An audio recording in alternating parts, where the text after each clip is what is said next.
Hello dear student, मैं Shiv sir आपका स्वागत करता हूं हमारे यूट्यूब चैनल ग्राउंड टीच में।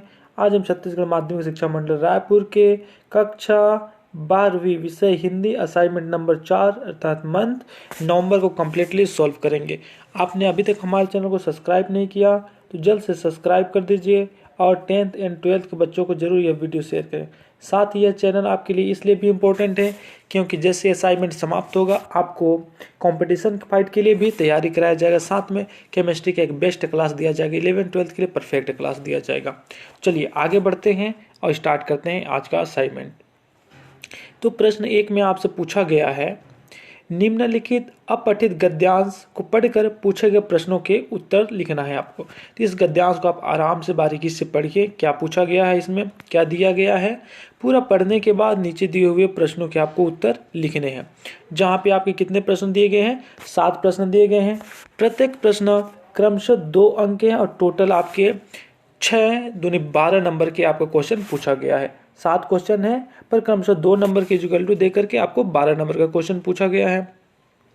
चलिए आगे बढ़ते हैं और देखते हैं, पूरे को सॉल्व करते हैं कंप्लीटली। तो प्रश्न क आता है आपका, गद्यांश का उपयुक्त शीर्षक दीजिए। तो इस गद्यांश का उपयुक्त शीर्षक पहली चाय हो जाएगी आपकी। ख आंसर, पहली बार किए जाने वाले किसी भी काम में किस बात की संभावना होती है। तो इसकी उत्तर हो जाएगी आपकी, पहली बार किए जाने वाले किसी भी काम में खतरे का सामना करना पड़ सकता है, अर्थात पहली बार किए जाने पर उसके बिगड़ने का भय हो सकता है। स्वयं का दूसरों पर भी खतरा पहुंचना स्वाभाविक होता है। तो यह इसका आंसर हो जाएगा। आगे बढ़ते हैं ग नंबर। तो ग नंबर में आपसे पूछा गया क्वेश्चन, लेखिका के अनुसार कौन सी स्मृति आनंदप्रद होती है। तो उत्तर हो जाएगा आपका, लेखिका के अनुसार किसी काम को पहली बार करने की स्मृति आनंदप्रद होती है। यदि उस काम को करते समय दुर्घटना भी हो जाती है तो उसकी वह स्मृति आनंदप्रद ही होती है। ठीक है, आगे बढ़ते हैं। तो घ नंबर देखते हैं, लेखिका का कौन सा अनुभव खतरनाक था। तो उत्तर हो जाएगा आपका, लेखिका ने पहली बार जब चाय बनाई तो चाय को शांति भय चाय का गिलास उसके हाथ से छूट गया और चाय फर्श पर गिरकर बिखर गई। इससे लेखिका के पैर भी जल गए। उनका यह अनुभव खतरनाक था। ठीक है, आगे बढ़ते हैं। तो आपका आंसर हो जाएगा ड का। ड में क्या पूछा गया है, लेखिका ने क्या सोचकर चाय बनाने का निर्णय लिया। उत्तर, लेखिका ने सोचा कि वह अपनी मां के अनुपस्थिति में अपने पिताजी के लिए चाय बनाकर उन्हें आश्चर्यचकित करेगी और प्रशंसा भी लूटेगी, इसलिए लेखिका ने चाय बनाने का निर्णय लिया था। अगला क्वेश्चन आपका है कि चाय का रंग काला ही बना रहा क्यों। तो इसका भी आप कारण लिख सकते हैं यहाँ पे। ठीक है, क्यों बना रहा उसका आप उत्तर लिख लीजिएगा। आगे देखते हैं, ये उत्तर हो जाएगा, साथ में 6 का भी उत्तर हो जाएगा। इस प्रकार से आपका प्रश्न 1 का उत्तर कंप्लीट होता है। चलिए आगे बढ़ते हैं और प्रश्न 2 की ओर देखते हैं। प्रश्न 2 में क्या पूछा गया है। तो प्रश्न 2 में पूछा गया है आपसे कि निम्नलिखित काव्यांश को पढ़कर पूछे गए प्रश्नों को उत्तर लिखिए। यहाँ पे एक कविता दिया हुआ है, इसको आप पढ़िए और पढ़ करके आपको इसके उत्तर देने हैं। चलिए तो आगे बढ़ते हैं, देखते हैं। यहाँ पे आपके पास 4 प्रश्न पूछे गए हैं, क ख ग और घ, जो प्रत्येक पे 1 अंक निर्धारित हैं। 4 नंबर का ये हो जाएगा। तो 12 पहले था और प्लस अभी का 4 हो जाएगा। ठीक है, ये 4 तो 16 हो जाएगा। आगे एक और प्रश्न होगा 4 नंबर का। चलिए उत्तर करते हैं। क नंबर का उत्तर है, कभी यह क्यों कहता है, क्या होता है दुख ना कभी होता। ठीक है, तो उत्तर हो जाएगा, कभी कहते हैं कि अच्छा होता दुख ना कभी होता, क्योंकि वह सबको प्रफुल्लित देखना चाहते हैं। वह किसी को रोता हुआ नहीं देखना चाहता। वह सबके अंदर उमंग और उत्साह भावना देखना चाहती है। तो यह इसका आंसर हो जाएगा। ख का उत्तर हो जाएगा, हर जगह सुख होने पर घर में क्या क्या होता है। तो इसका उत्तर हो जाएगा, हर जगह सुख होने पर घर घर में आनंद ही आनंद होता है और सभी का हृदय से प्रसन्नता होती है। सभी के घर मन आनंद व धावे बजते होते हैं। ठीक है, तो यह हो जाएगा ख का उत्तर। साथ में आप यहाँ पे ग और घ का भी उत्तर लिख लेंगे। यह हो जाएगा आपका ग का, यह हो जाएगा आपका घ का उत्तर। चलिए आगे बढ़ते हैं, वीडियो को ज़्यादा बड़ा न बनाते हुए। तो हमारा प्रश्न नंबर 3 आता है। प्रश्न नंबर 3 में क्या पूछा गया है, आपसे पूछा गया है कि जाति प्रथा भारतीय समाज में बेरोजगारी और भुखमरी का भी एक कारण कैसे बनती जा रही है। क्या यह स्थिति आज भी लिखिए। ठीक है, तो यह आज की स्थिति में क्या है, ये इसके बारे में आपको लिखना है। तो उत्तर आप लिखेंगे, जाति प्रथा भारतीय समाज में बेरोजगारी भुखमरी का भी एक कारण बनती जा रही है, क्योंकि यहाँ जाति प्रथा पेशे का दोषपूर्ण निर्धारण ही नहीं करती बल्कि मनुष्य को जीवन भर के लिए एक पेशे में बांध देती है। ठीक है, तो इस प्रकार से आप इसका आंसर यहाँ से नोट डाउन करेंगे। ठीक है, उसे पेशा बदलने की अनुमति नहीं होती है और इसको आगे बढ़ेंगे तो आगे आपका यहाँ पे आंसर कंप्लीट हो जाएगा। पूरी तरीके से आपका आंसर यहाँ पे कंप्लीट होता है। हेलो डियर स्टूडेंट, मैं शिव सर आपका स्वागत करता हूँ हमारे यूट्यूब चैनल ग्राउंड टीच में। बच्चों, इस चैनल को सब्सक्राइब करना आपके लिए बहुत ही महत्वपूर्ण होगा, क्योंकि इस चैनल में आपको बोर्ड एग्जाम से रिलेटेड 10th 12th के इम्पोर्टेंट क्वेश्चन इस चैनल पे बताया जाएगा, जिससे आप तैयारी करके अच्छे मार्क्स ला सकते हैं। साथ ही इस चैनल में केमिस्ट्री का एक बेस्ट क्लास आपको दिया जाएगा, कम्प्लीटली क्लास। तो इस चैनल को सब्सक्राइब करना आपके लिए फ़ायदेमंद सिद्ध होगा। चलिए हम माह नवंबर के assignment number 4 subject English class 12th को कम्प्लीटली सॉल्व करते हैं। तो क्वेश्चन नंबर 1 आपके लिए क्या दिया गया है, चलिए देखते हैं। सबसे पहले क्वेश्चन नंबर 1।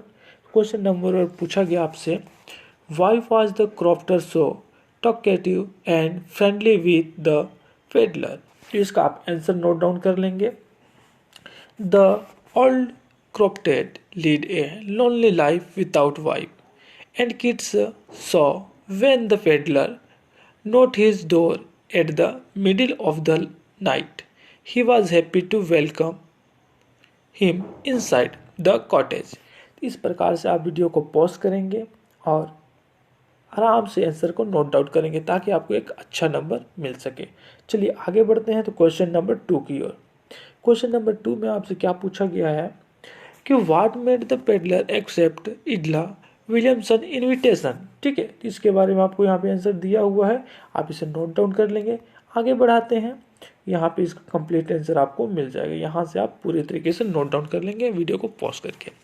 चलिए आगे बढ़ते हैं तो क्वेश्चन नंबर 3 देखते हैं। क्वेश्चन नंबर 3 में क्या पूछा गया है आपसे। क्वेश्चन नंबर 3 में पूछा गया है, how did Charlie make sure that he was not in the present time. ठीक है, तो इसके बारे में आपको आंसर लिखना है यहाँ पे, जो कि आपको एक अच्छा सा आंसर दिया हुआ है। वीडियो को पॉज करेंगे और बहुत अच्छे से साफ साफ आप आंसर नोट डाउन करेंगे। चलिए आगे बढ़ते हैं, आपका ज़्यादा टाइम ना लेते हुए हम इस प्रकार से आप वीडियो को पॉज कर दे रहे हैं, आप साथ में बहुत अच्छे से नोट डाउन कर लीजिए। आगे बढ़ते हैं क्वेश्चन नंबर 4 की ओर। क्वेश्चन नंबर 4 में क्या पूछा गया आपसे कि grow more trees to reduce pollution, write an article in 150 to 200 words on the topic given above for our school magazine. आपको 150-200 शब्दों में एक आर्टिकल लिखना है, लेख लिखना है, जिसमें पेड़ के ग्रो करने से या अधिक लगाने से पोल्यूशन रिड्यूस होती है, तो इसके बारे में आपको लिखना है। तो यहाँ पे बहुत ही अच्छा एक आंसर दिया गया है, दिया गया है। इसे आप वीडियो को पॉज करेंगे और बहुत ही अच्छे से आराम से आप नोट डाउन करेंगे। इस प्रकार से आप वीडियो को रोक रोक करके अच्छे से आप आंसर लिख लेंगे। चलिए आगे बढ़ाते हैं और आप आंसर नोट डाउन कर लीजिए। इस प्रकार से यहाँ पे आपका आंसर कंप्लीट हो जाएगा। चलिए आगे बढ़ते हैं क्वेश्चन नंबर 5 की ओर। क्वेश्चन नंबर 5 में क्या पूछा गया है आपसे कि the media has a strong hold on society, write speech in 125 to 150 words on how media influences public opinion to be delivered in the school assembly. ठीक है, तो यहाँ पे आपके एक मीडिया के बारे में बताना है कि जो स्ट्रॉन्गर होता है सोसाइटी में, और यहाँ बच्चों के असेंबली में किस प्रकार से वह प्रभावित है, मीडिया यहाँ पे होना सही है या नहीं, उसके बारे में आपको यहाँ पे लिखना है। तो चलिए हम इसका आंसर लिखते हैं, वीडियो को पॉज करते हैं और आगे अच्छे से आप नोट डाउन कीजिए। ठीक है, तो यहाँ तक आपका आंसर हो जाएगा कंप्लीट। इसके बाद आगे बढ़ाएंगे आप, तो यहाँ तक आंसर लिख लीजिए आप। ठीक है, अगर यहाँ तक आप आंसर लिख लिए तो यहाँ पे आपका आंसर थोड़ा सा और बचा हुआ है, यहाँ आप नोट डाउन कर लेंगे। ठीक है, थोड़ा सा और बढ़ाते हैं, वीडियो को आप पॉज कीजिएगा और लिखते जाइएगा। मैं अभी फास्ट रिप्ले कर दे रहा हूँ, बढ़ा दे रहा हूँ। ठीक है, ये देखिए, तो यहाँ पे आपका आंसर कंप्लीट हो जाता है। लास्ट में आप लिखेंगे थैंक यू, बहुत ही अच्छा इंप्रेशन पड़ेगा, चेकर को बहुत अच्छा लगेगा और आपको एक अच्छा सा मार्क्स देंगे। हेलो डियर स्टूडेंट, मैं शिव सर आपका स्वागत करता हूं हमारे यूट्यूब चैनल ग्राउंड टीच में। बच्चों, यह चैनल आपके लिए सब्सक्राइब करना बहुत ही इंपॉर्टेंट होगा, क्योंकि इस चैनल में 10th एवं 12th के बच्चों के लिए बोर्ड एग्जाम के लिए इंपॉर्टेंट क्वेश्चन अपलोड किए जाएंगे, जिससे आप सॉल्व करके या उससे आप तैयारी करके बहुत अच्छे मार्क्स ला सकते हैं। 80% तो कंफर्म रहेगा, यदि आप थोड़े और मेहनत करते हैं तो 90-95 आप ला सकते हैं। साथ ही इस चैनल में आपको एक केमिस्ट्री का जल्द ही नया क्लास दिया जाएगा, जो आपके लिए आगे फ्यूचर के लिए बहुत ही इंपॉर्टेंट होगा। साथ ही आपने यदि बाकी विषयों के असाइनमेंट आंसर नहीं लिखे हैं तो कमेंट बॉक्स में जाकर के आप कमेंट कीजिए, उसके आपको लिंक दिया जाएगा, या डिस्क्रिप्शन बॉक्स में जाकर के उसका लिंक आप चेक कर सकते हैं, वीडियो प्राप्त कर सकते हैं। चलिए आगे बढ़ते हैं और क्वेश्चन नंबर 1 सोल्व करते हैं। क्वेश्चन नंबर 1 क्या पूछा गया है? तो क्वेश्चन नंबर 1 है कि प्रत्यावर्ती धारा के श्रेणी प्रतिपथ में एक प्रेरकत्व, संधारित्र व प्रतिरोध के सिरों पर विभवांतर क्रमशः 23 वोल्ट, 8 वोल्ट व 20 वोल्ट प्राप्त हुए हैं। तो ज्ञात कीजिए पहला परिणामी विभवांतर, दूसरा परिणामी विभवांतर तथा परिपथ धारा के बीच कलांतर, तीसरा प्रतिबाधा आरेख और चौथा परिपथ के लिए ओमेगा टी के साथ v एवं I के परिवर्तन दर्शाने वाले ग्राफ जहां XC और XL हो। तो चलिए आगे बढ़ते हैं और हम इसे कंप्लीटली सॉल्व करते हैं। सबसे पहला हो जाएगा आपका परिणामी विभवांतर, जहाँ पे आपको दिया गया है क्या, तो 20 वोल्ट दिया गया है, 23 वोल्ट दिया गया है और 8 वोल्ट दिया गया है। परिणामी विभवांतर इस टाइप से आप डाल देंगे, इसके लिए फॉर्मूला हो जाता है आपका, ये हो जाएगा, ठीक है, V equal to VR² plus VL minus VC square. तो इसमें आप इनका मान रख देंगे, मान रखने के बाद आप इनका स्क्वायर कर देंगे। स्क्वायर करने के बाद जब आप ब्रैकेट खोलेंगे यह वैल्यू आ जाएगा। वैल्यू को जब आप बाहर निकालेंगे, ठीक है, यहाँ पे अंडर रूट 25 स्क्वायर है, जब उसे आप बाहर निकालेंगे तो V इक्वल टू 25 वोल्ट होगा। यही आपका आंसर हो जाएगा। चलिए आगे बढ़ते हैं और देखते हैं सेकेंड नंबर। सेकेंड नंबर में आपसे पूछा गया था परिणामी विभवांतर तथा परिपथ धारा के बीच कलांतर फाई ज्ञात करना है आपको। तो 10 फाई इक्वल टू हो जाता है आपका VL minus VC upon R, ठीक है। जब उनका मान रखेंगे आप 23 माइनस 8/20, तो यहाँ पे क्या हो जाएगा आपका, 23 में 8 घटेगा तो कितना हो जाएगा 15/20, जो काटेंगे तो 5 दिया 15 और 5 के 20, तो 10 फाई इक्वल टू हो जाएगा कितना 3/4, या फाई इक्वल टू 10 इनवर्स 3/4। यही आपका क्या हो जाएगा, आंसर हो जाएगा कंप्लीटली। चलिए आगे बढ़ते हैं और देखते हैं थर्ड नंबर क्या पूछा था। प्रतिबाधा आरेख, तो प्रतिबाधा आरेख का यह आपका डायग्राम हो जाएगा, ग्राफ हो जाएगा, जिसे आप बहुत ही अच्छे से साफ साफ बना सकते हैं। चलिए आगे बढ़ते हैं, फोर्थ नंबर में देखते हैं क्या पूछा है। फोर्थ नंबर में पूछा परिपथ के लिए ओमेगा टी के साथ V एवं I के परिवर्तन दर्शाने वाले ग्राफ को आपको बनाना है। तो यहाँ भी इसका परिवर्तन दर्शाने वाला ग्राफ दिया हुआ है। बहुत ही अच्छे से आराम से वीडियो को पॉज करके आप साफ साफ बना सकते हैं। चलिए आगे बढ़ते हैं, देखते हैं प्रश्न नंबर 2 क्या पूछा गया है। तो प्रश्न नंबर 2 में आपसे पूछा गया है कि स्नेल का नियम लिखिए। पीले प्रकाश के लिए प्रिज्म के पदार्थ का अपवर्तनांक F2 तथा प्रिज्म के कोण 60 डिग्री है, न्यूनतम विचलन की स्थिति में ज्ञात कीजिए। ठीक है, क्या ज्ञात करना है आपको, पहला न्यूनतम विचलन कोण, सेकंड आपतन कोण और थर्ड क्या है, अपवर्तन कोण ज्ञात करने हैं। तो चलिए एक एक हम लोग बारी बारी ज्ञात करते हैं। सबसे पहले हम लोग न्यूनतम विचलन कोण ज्ञात कर लेते हैं, फर्स्ट नंबर। तो यहाँ पे हो जाएगा आपका A इक्वल टू 60 डिग्री और म्यू इक्वल टू VL। ठीक है, अब यहाँ पे आप मान रख देंगे तो म्यू और F2 इस प्रकार से आपको मान कंप्लीटली प्राप्त हो जाएंगे, √2। ठीक है, F2 नहीं है, क्या है ये, √2 है। ठीक, तो चलिए आगे बढ़ते हैं, कंप्लीटली सॉल्व करते हैं। तो इस प्रकार से आपका मान हो जाएगा यहाँ पे। और आगे बढ़ाइए, वीडियो पॉज कीजिए और इस प्रकार से आप नोट कीजिए। ठीक है, और आगे बढ़ाते हैं, इस प्रकार से आपका न्यूनतम विचलन कोण प्राप्त हो जाएगा। ये कितना आ जाएगा, 30 डिग्री आ गया। ठीक है, अब देखते हैं आपतन कोण। तो आपतन कोण I बराबर A plus del M upon 2। तो यहाँ पे 60 डिग्री प्लस 30 डिग्री बटे 2। अब जब इसको जोड़ेंगे तो 90 हो जाएगा, 90/2, तो काटेंगे तो कितना हो जाएगा आपका 45 डिग्री। तो ये हो जाएगा आपका आपतन कोण। चलिए आगे बढ़ते हैं और देखते हैं थर्ड नंबर क्या पूछा गया था, अपवर्तन कोण पूछा था। अपवर्तन कोण R बराबर हो जाएगा आपका A/2। तो A का मान था 60 डिग्री बटे 2 और R का मान आ जाएगा आपका 30 डिग्री। तो इस प्रकार से आपका अपवर्तन कोण कंप्लीट हो जाता है। आगे बढ़ते हैं प्रश्न नंबर 3 की ओर। प्रश्न नंबर 3 में क्या पूछा गया है कि प्रकाशिक यंत्र की विभेदन क्षमता को समझाइए। दूरदर्शी की विभेदन क्षमता कैसे बढ़ा सकते हैं। एक तारे से 6000 एंगस्ट्रॉम तरंग दैर्ध्य का प्रकाश आ रहा है। किसी दूरदर्शी के विभेदन की सीमा क्या होगी यदि उसके परिदृश्य का व्यास 240 सेंटीमीटर है। ठीक है, यह है आपका 1 प्लस 2 4 नंबर का है। चलिए आगे बढ़ते हैं, इसको भी हम लोग सॉल्व करते हैं। 3 पार्ट में बांटा गया है। ठीक, तो यहाँ पे हो जाएगा आपका सबसे पहले विभेदन क्षमता। देखो, किसी प्रकाशिक उपकरण की विभेदन क्षमता दो वस्तुओं के मध्य की वह न्यूनतम दूरी है जिस पर प्रकाशिक उपकरण द्वारा दोनों वस्तुओं के प्रतिबिंब पृथक पृथक से बनाए जा सकते हैं। ठीक, तो इस प्रकार से आप विभेदन क्षमता को आंसर लिख लेंगे, वीडियो को पॉज करके बढ़ा करके अच्छे से आप लिख लेंगे। ठीक है, यहाँ पे आपका आंसर हो जाएगा, ये कंप्लीट हो जाएगा यहाँ पे।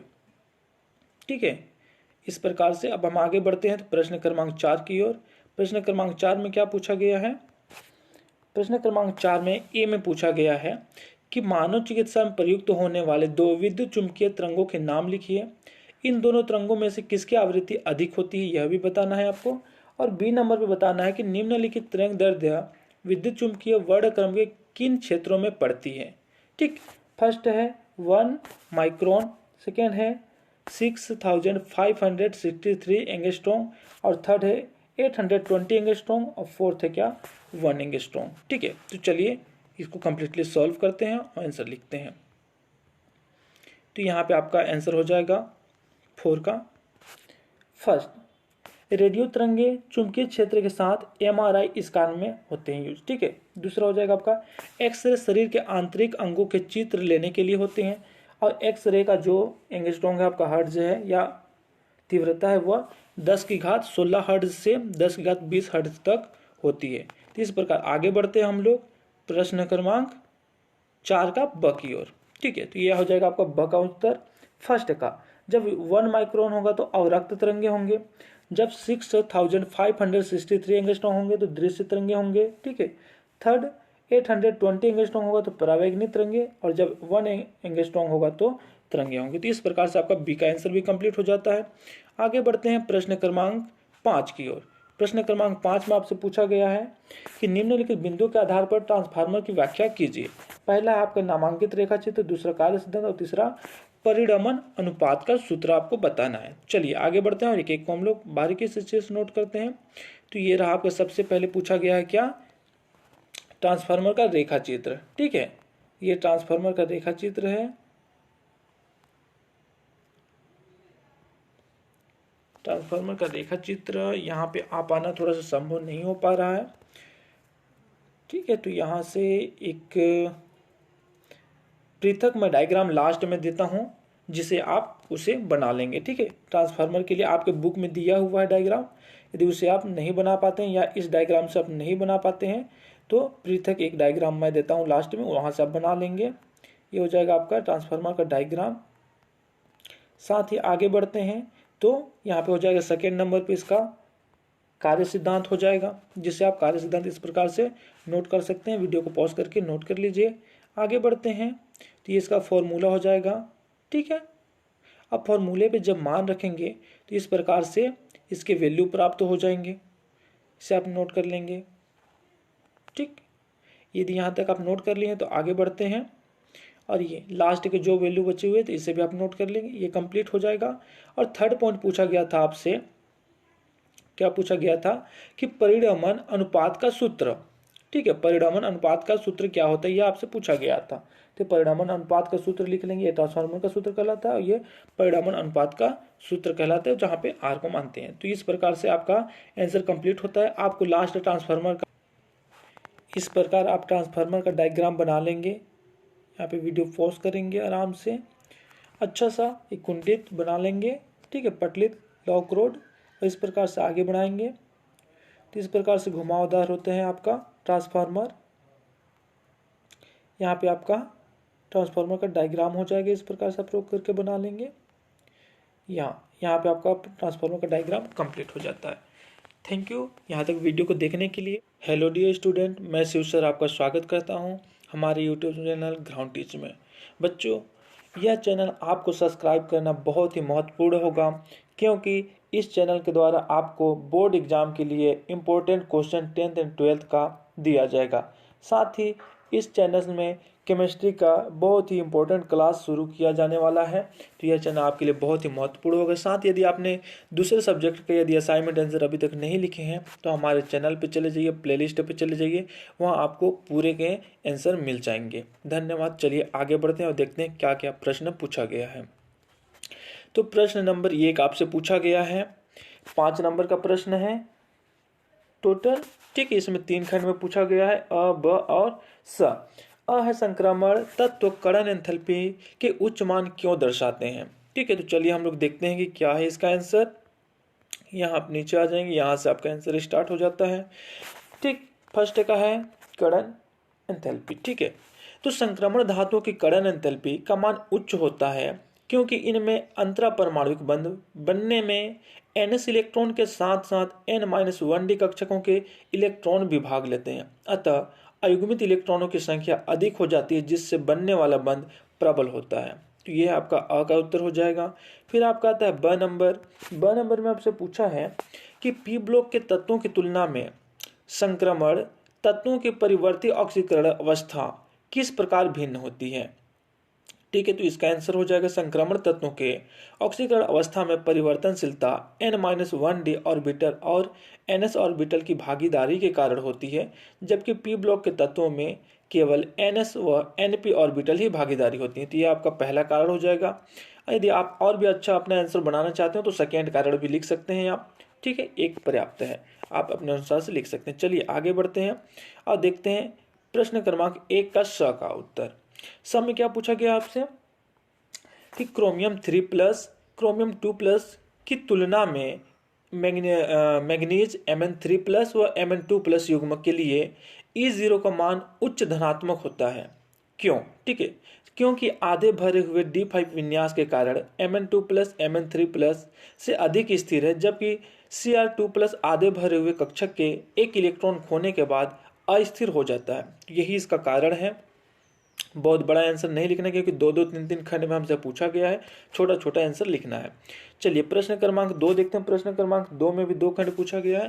पहले अ का देखते हैं कि संक्रमण धातु के क्रिस्टल चालक के भीतर में छोटे परमाणु जैसे HCN प्रवेश कर बनने वाले यौगिकों का उल्लेख कीजिए। इन यौगिकों के भौतिक और रासायनिक गुणों को बताइए। तो उत्तर हो जाएगा आपका कि जब HCN जैसे छोटे परमाणु संक्रमण धातु के क्रिस्टल जाली के अंदर फंस जाते हैं तो ऐसे यौगिकों को अंतराकाशी यौगिक कहा जाता है। अब इसके भौतिक तथा रासायनिक गुण इस प्रकार से आप नोट कर लेंगे 2-3 कि इनका गलनांक शुद्ध धातुओं की अपेक्षा अधिक होता है, वे बहुत अधिक कठोर होते हैं, ये धातु की चालकता बनाए रखते हैं और ये रासायनिक रूप से निष्क्रिय होते हैं। तो ये इसके भौतिक और रासायनिक गुण हो जाएंगे। इसके ब की ओर पहुंचते हैं क्वेश्चन नंबर 2 का। ठीक है, ब क्या है, अंतर संक्रमण तत्व क्या है, लैंथेनाइड आकुंचन के परिणाम लिखिए। तो वे तत्व जिनका आखिरी इलेक्ट्रॉन n-2f कक्षक में प्रवेश करता है उन तत्वों को एफ ब्लॉक के तत्व कहते हैं या इन्हें ही एफ ब्लॉक के तत्व या अंतर संक्रमण तत्व भी कहा जाता है। ठीक है, इनके परिणाम हम लोग देख लेते हैं। परिणाम यहाँ पे 3-4 आप लिख लेंगे। ठीक है, कि द्वितीय तथा तृतीय संक्रमण श्रेणी में समानता, आप इनके अगर जा करके आकार वगैरह देखेंगे तो लगभग इनमें समान मिलते हैं। लैंथेनाइड में भी समानता मिलता है, क्षारकता में अंतर मिलती है और लैंथेनाइडों का कठिन पृथक्करण होता है। यह इसके परिणाम हो जाएंगे। अब प्रश्न क्रमांक 3 की ओर बढ़ते हैं। प्रश्न क्रमांक 3 में भी 2 पार्ट में पूछा गया है। तो अ का आंसर सबसे पहले देखते हैं हम लोग। K4MnCN6 का IUPAC नाम और उप संयोजन संख्या बताना है आपको, साथ ही T2G एवं EG पदों में इसका इलेक्ट्रॉनिक विन्यास लिखना है। तो सबसे पहले आप IUPAC नाम लिख देंगे। सबसे पहले K4 है तो आपका हो जाएगा पोटेशियम, फिर लिगेंड की मात्रा CN की 6 है तो हेक्सा, फिर क्या हो जाएगा आपका साइनाइड है तो साइनो और Mn है तो मैग्नेट और इसका ऑक्सीकरण संख्या 2 हो जाएगा। तो potassium hexa cyano manganate second ion हो जाएगा। आयन नहीं लिखाएगा क्योंकि यहाँ पे आयन पे नहीं दिया है तो सेकेंड हो जाएगा। उप संयोजन संख्या लिगेंड की संख्या 6 है तो यह 6 हो जाएगा और इलेक्ट्रॉनिक विन्यास हो जाएगा Mn2+ की, किसका Mn2+ का D5 अर्थात T2G5 और EG0 होगा। तो यह इसके इलेक्ट्रॉनिक विन्यास हो जाएगा। आगे बढ़ते हैं ब की ओर। तो ब में आपसे पूछा गया है कि किलेट प्रभाव का अर्थ क्या है, एक उदाहरण दीजिए। पहले आपका इसका अर्थ बताना है फिर उसका उदाहरण देना है आपको। तो ये बहुत ही अच्छा से आंसर दिया हुआ है कि जब कोई बहुधंतुर लिगेंड 2 या अधिक दाता परमाणुओं के द्वारा केंद्रीय धातु आयन से अपने आप को इस प्रकार जोड़ता है कि केंद्रीय आयन के साथ 5 या 6 सदस्यीय चक्र बनता है तो यह प्रभाव किलेट प्रभाव कहलाता है। उदाहरण आप यहाँ पे 2 लिख लेंगे, 2 दिया हुआ है, ये बहुत अच्छा हो जाएगा उदाहरण आपका। चलिए आगे बढ़ते हैं प्रश्न क्रमांक 4 की ओर। प्रश्न क्रमांक 4 आपके 3 पार्ट में पूछा गया अ ब श में और यहाँ से आपका कंप्लीट होता है आंसर।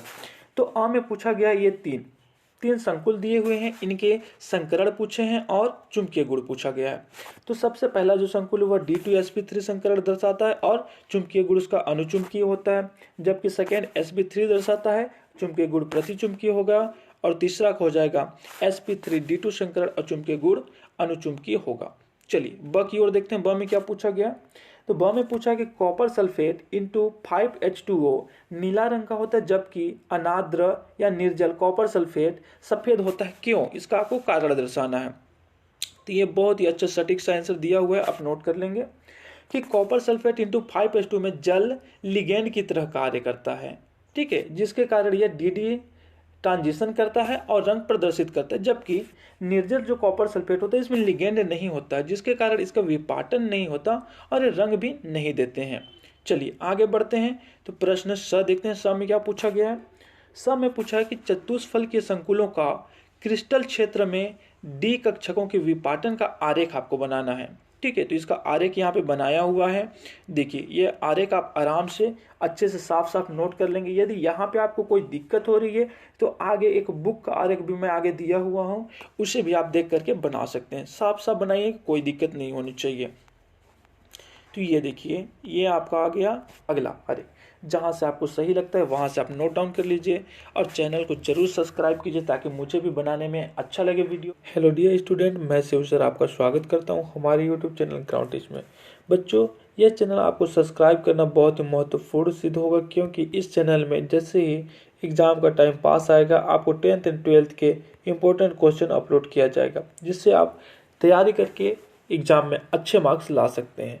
साथ ही आपने बाकी विषयों के यदि असाइनमेंट आंसर अभी तक नहीं लिखे हैं तो डिस्क्रिप्शन बॉक्स में चले जाइए, वहां आपको सभी विषयों के लिंक मिल जाएंगे, या फिर आप कमेंट करके बताइए, हम उसका लिंक आपको प्रोवाइड कराएंगे।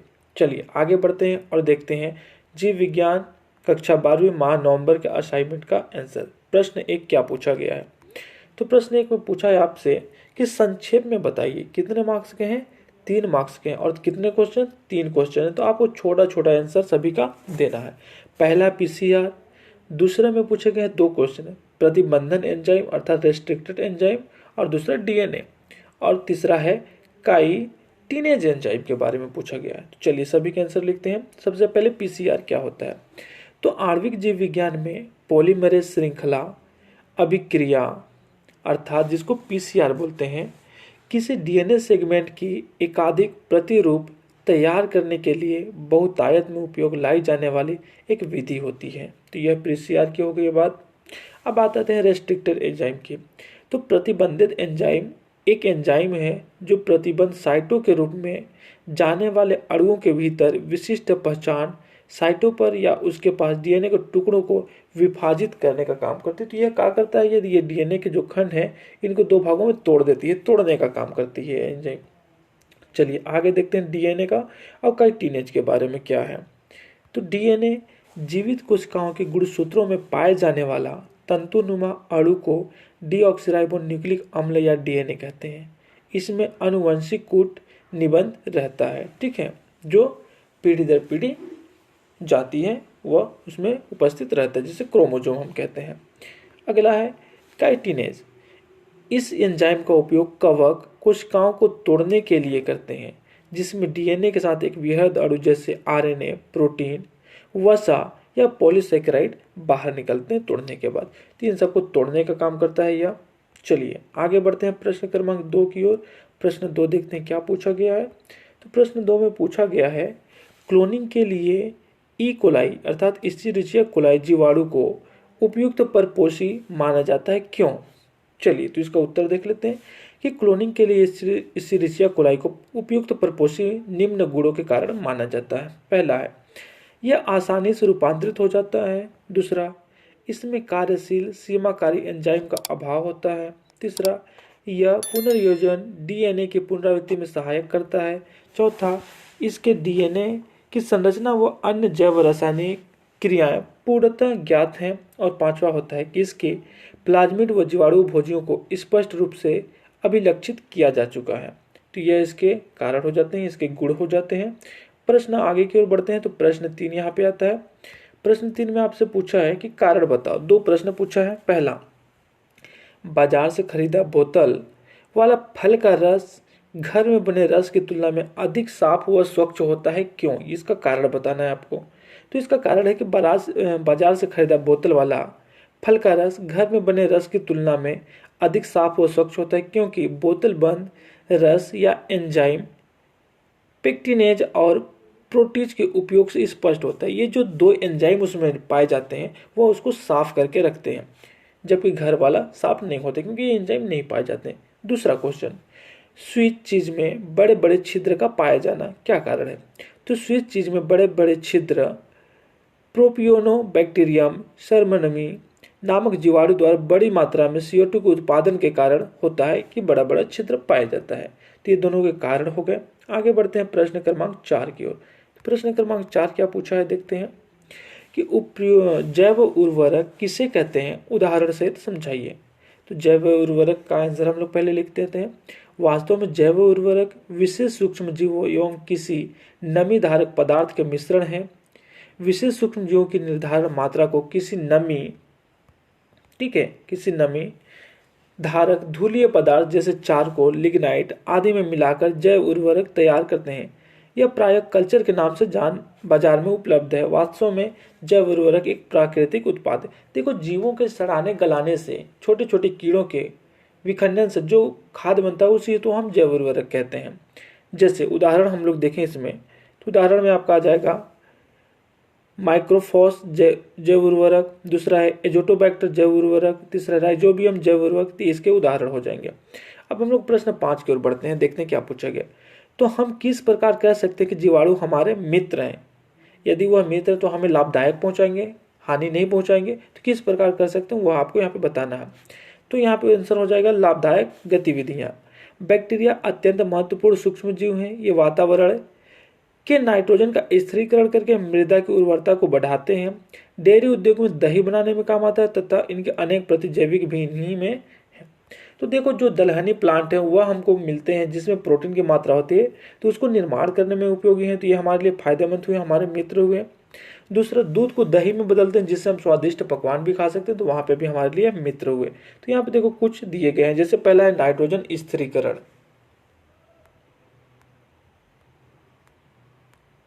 यह नाइट्रोजन स्थिरीकरण दो प्रकार से होता है, पहला स्वतंत्र रूप से रहने वाले और दूसरा सहजीवी रूप से। ठीक, तो ये हो जाएगा। दूसरा हम लोग देखें तो दूसरा हो जाएगा आपका नाइट्रीकरण जीवाणु। ये दो प्रकार के होते हैं, एक अमोनिया को नाइट्राइड में बदल देने वाला, दूसरा अमोनिया को नाइट्रेट में बदल देने वाला। तो ये दो प्रकार के होते हैं जीवाणु। ठीक है, चलिए आगे बढ़ते हैं और देखते हैं। तो तीसरा हो जाएगा इसके लाभकारी बैक्टीरिया जैसे कार्य करते हैं, अमोनीकरण में भी होते हैं और खाद्य श्रृंखलन में होते हैं, साथ ही आपके डेयरी उद्योग में भी होते हैं। तो ये इसके होंगे गतिविधियां, लाभदायक गतिविधियां, जिससे हम इन्हें मित्र मान सकते हैं। आगे हम लोग देखते हैं प्रश्न क्रमांक 6। प्रश्न क्रमांक 6 आपसे क्या पूछा गया है? तो प्रश्न 6 में पूछा है कि पुनर्योज DNA तकनीक क्या है? पुनर्योज DNA तकनीकी प्रक्रिया का सविस्तार वर्णन कीजिए। सबसे पहले आपको पुनर्योज DNA तकनीक क्या होता है उसके बारे में आपको जानना होगा।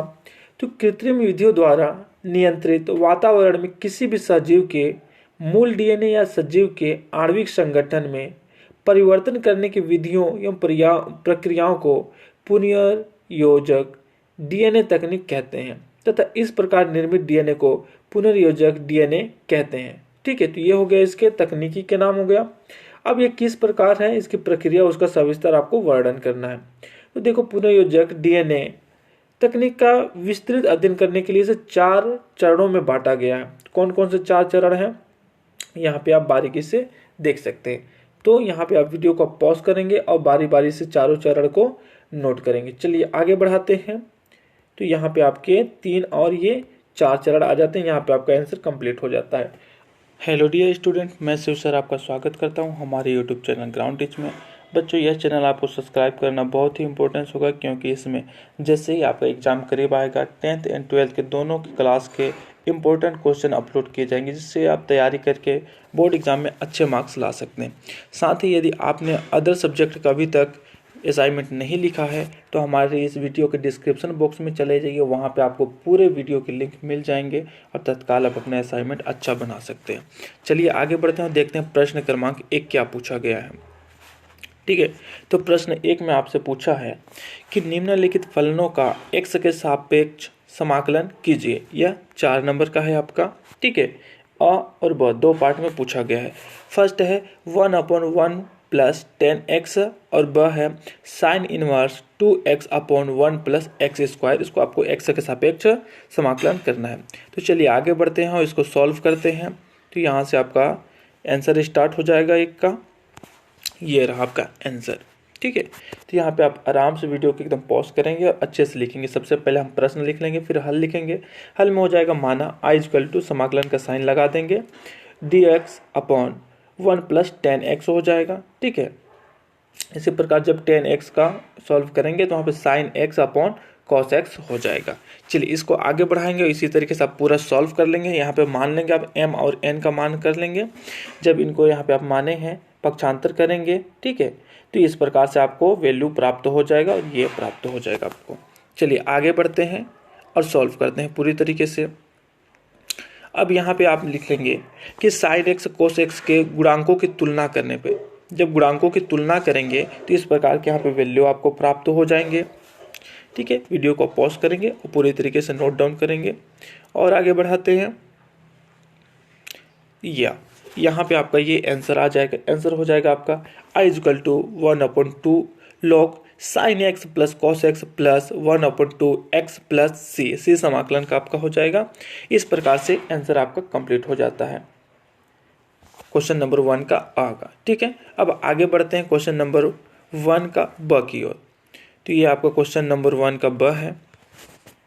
सबसे पहले ये प्रश्न रहा sine inverse 2x/1 plus x square.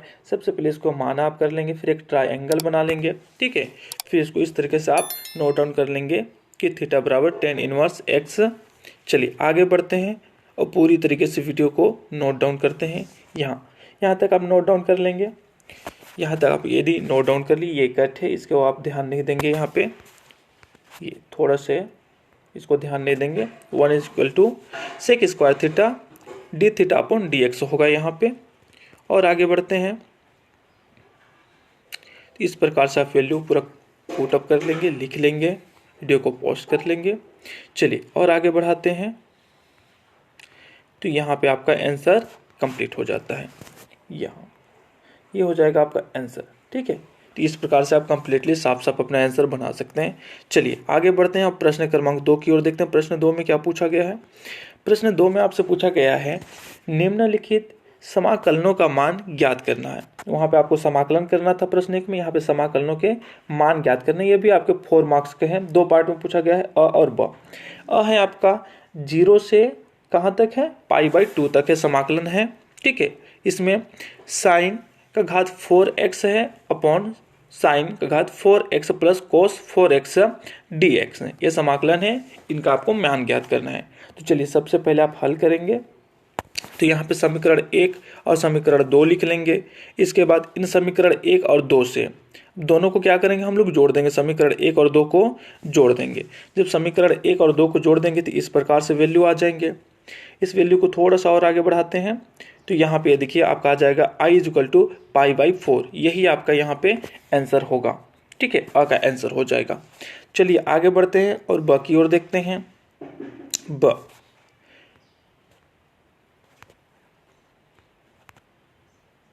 तो यहाँ पे आपका ब का आंसर आ जाएगा। देखिए सबसे पहले ये क्वेश्चन लिखेंगे।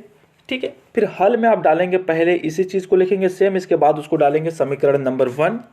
इसके बाद आई का यहाँ पे वैल्यू आ जाएगा, समीकरण नंबर 2 का वैल्यू आ जाएगा। जब समीकरण 1 और समीकरण 2 मिल जाएगा तो इन दोनों को जोड़ देंगे। जब दोनों को जोड़ देंगे तो जोड़ने पे इस प्रकार के आपके पास वैल्यू आ जाएंगे सामने। इसे आप आराम से अच्छे से नोट डाउन कर लीजिए। नोट डाउन करने के बाद आगे बढ़ाते हैं। तो इस प्रकार से आपका समीकरण 3 का वैल्यू आ जाएगा यहाँ पे। ठीक है, जब समीकरण 3 का वैल्यू आ जाएगा तो यहाँ पे कुछ मानना है आपको कि माना यदि 2x = थीटा हो तो 2dx = d थीटा हो जाएगा, तथा जब x = 0 हो तब थीटा = 0 हो जाएगा, और जब x = π/2 हो तो थीटा = केवल पाई होगा। ठीक है। तो इस प्रकार से आपको कुछ वैल्यू मान लेना है। इसके बाद इन्हें आपको पुट आउट करना है। इधर देखिए ये इस प्रकार से आपका वैल्यू आ जाएगा सामने। अब इन वैल्यू को आप सॉल्व करेंगे।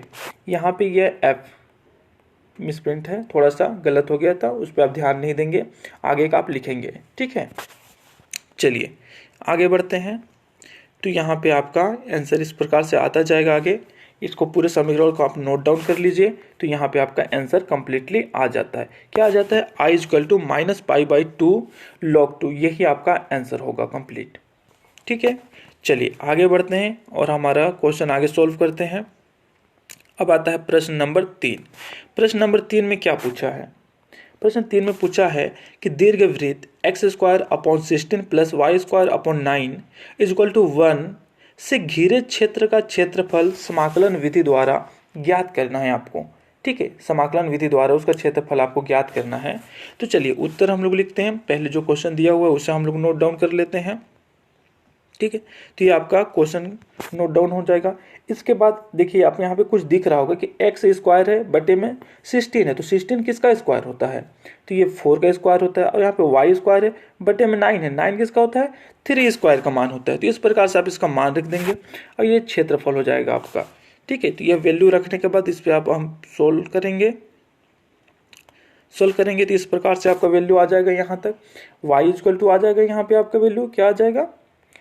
3/4 √16 - x²। क्यों? यहाँ पे देखो y पे स्क्वायर, जब y का स्क्वायर हटाओगे तो सामने वाला पूरा पार्ट क्या हो जाएगा? अंडर में आ जाएगा। जब अंडर में आ जाएगा तो 3 और 4 बाहर निकल जाएंगे, ठीक है। इस प्रकार से आपका वैल्यू आ जाएगा।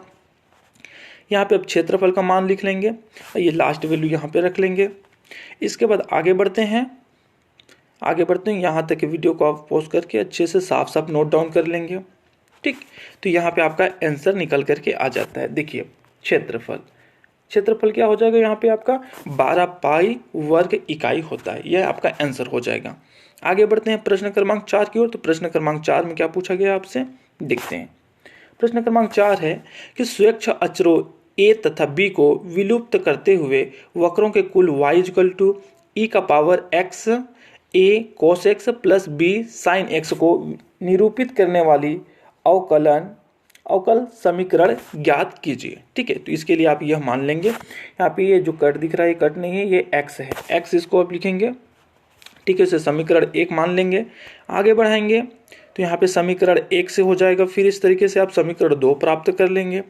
अब समीकरण 1 का x के साथ सापेक्ष अवकलन करने पे, ठीक है, तो अवकलन कर देंगे तो इस प्रकार का आपको वैल्यू मिल जाएगा सामने। अब हो जाएगा आपका कि समीकरण 2 से जब आप हल करेंगे तो इस प्रकार से आपको एक वैल्यू प्राप्त होगा जो आपका आंसर होगा, ठीक है। ये कंप्लीट आंसर आपका हो जाएगा। चलिए आगे बढ़ते हैं प्रश्न क्रमांक 5 की ओर देखते हैं। प्रश्न क्रमांक 5 में क्या पूछा है? तो प्रश्न क्रमांक 5 में पूछा बिंदु 0, 1 से गुजरने वाले एक वक्र का समीकरण ज्ञात कीजिए। यदि इस वक्र के किसी बिंदु x y पर स्पर्श रेखा की प्रवणता उस बिंदु के x निर्देशांक भुज तथा x निर्देशांक और y निर्देशांक कोटिंग के गुणनफल के योग के बराबर है। तो चलिए आगे बढ़ते हैं। यहाँ सबसे पहले हम लिख लेंगे, उत्तर में क्या लिखेंगे? हम जानते हैं कि वक्र की स्पर्श रेखा की प्रवणता dy/dx होती है। तो इस प्रकार से आप वैल्यू रख लेंगे और इन पे मान रख देंगे। तो यहाँ पे आपका इस प्रकार से समीकरण प्राप्त हो जाएगा। समीकरण 1 और 2 प्राप्त हो गए, ठीक है। अब इस समीकरणों को आप हल करेंगे आपस में, तो इस प्रकार से आपको वैल्यू प्राप्त होगा। यहाँ पे आपको समीकरण नंबर 3 प्राप्त हो जाता है। समीकरण नंबर 3 में आप यहाँ पे मिस्टेक नहीं करेंगे। यहाँ पे लिखा हुआ है -1 + c है, c के बाद क्या है? e का स्क्वायर है, x² / 2 है, ठीक है। वहाँ पे c बीच में लिखा हुआ है, उसमें आप गलती नहीं करेंगे। चलिए आगे बढ़ते हैं। अब यहाँ पे वक्र के कुछ बिंदु हैं, इस बिंदुओं पे आपको मान रखना है, कुछ मान लेना है। तो c का मान यहाँ पे 2 मिल जाता है। जब c का मान आप 2 रखेंगे समीकरण 3 में तो यहाँ पे आपको फाइनल आंसर निकल करके आ जाता है जो आपका हो जाएगा y का मान। यही आपको आंसर ज्ञात करना था। यहाँ तक वीडियो देखने के लिए बहुत बहुत धन्यवाद। साथ ही हमारे वीडियो को 10th एवं 12th के बच्चों को भी शेयर करें ताकि वह भी अपना असाइनमेंट लिख सकें। हमारे प्लेलिस्ट में आपको 10th का अलग मिलेगा, 12th का अलग मिलेगा, दोनों मिल जाएगा। थैंक यू, मिलते हैं नेक्स्ट वीडियो में। जय हिंद।